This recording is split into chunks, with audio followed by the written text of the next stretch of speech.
My name is Jana. It's a lot easier to train one alligator at a time than all 17.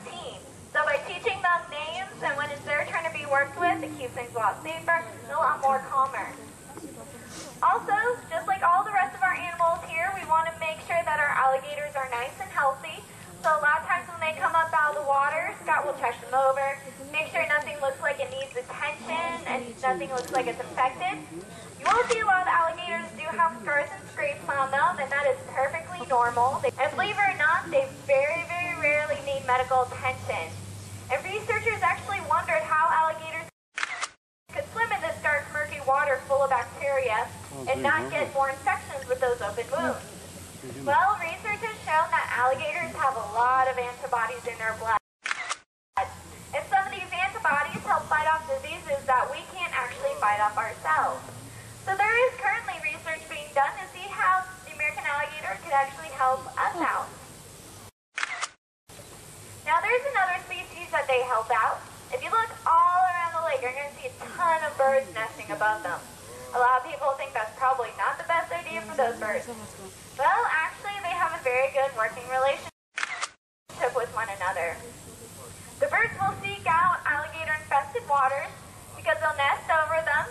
Say a raccoon or a possum comes by, takes one look at those eggs, and then they're going to take one look at these alligators. The same alligator is fed just one time.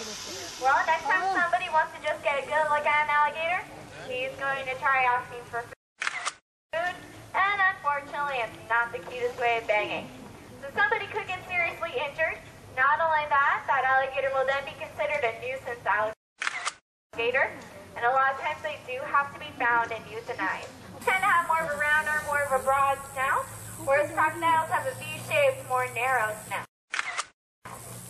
Also, they have different skin colors. Alligators have a more darker, more black tone of their skin. Crocodiles are a little bit lighter. They tend to have more of a brown tint to their skin. And the reason why they have these dark skin colors is to help absorb sunlight. Crocodilians can't actually produce their own energy. They have to get it from somewhere else, so they get it from the sun. So what they'll do is bask out in the sun all day. Those dark bony plates you see on their backs will help absorb the sunlight. Damage, but with those babies, they are very careful. And juveniles can stay up with their mother for up to 2 years. Well, that is all I know about alligators. But you are still welcome to stay and watch Scott finish up his training session. If you're interested in learning more about reptiles, at 1:45 we have our snake selection show. Right across from the boat dock, the keepers will be bringing out some venomous reptiles for you to learn all about them, ask any questions you might have. And at 3 o'clock, we have our feature show in Safari Canyon.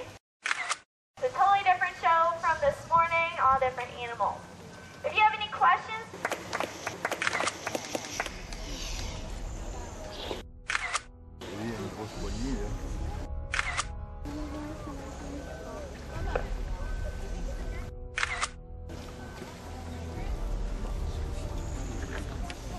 One wcale nie są oswojone. Tak. Nie można jego oswoić. A co trzeba spodziewać, że tak można zajmować aligatorkami? Słucham? Co trzeba spodziewać, Jakiś taki chyba jak tatuś kończył w Polsce. Environment, biologię. Tak, takie studia musisz skończyć jak tata. I wybierasz sobie później, że chcesz wyjechać za granicę.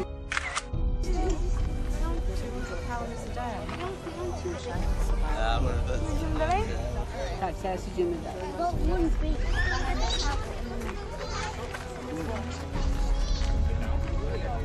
No on się nie boi, bo on tu był 2 lata temu, jak ja byłam też z Kot.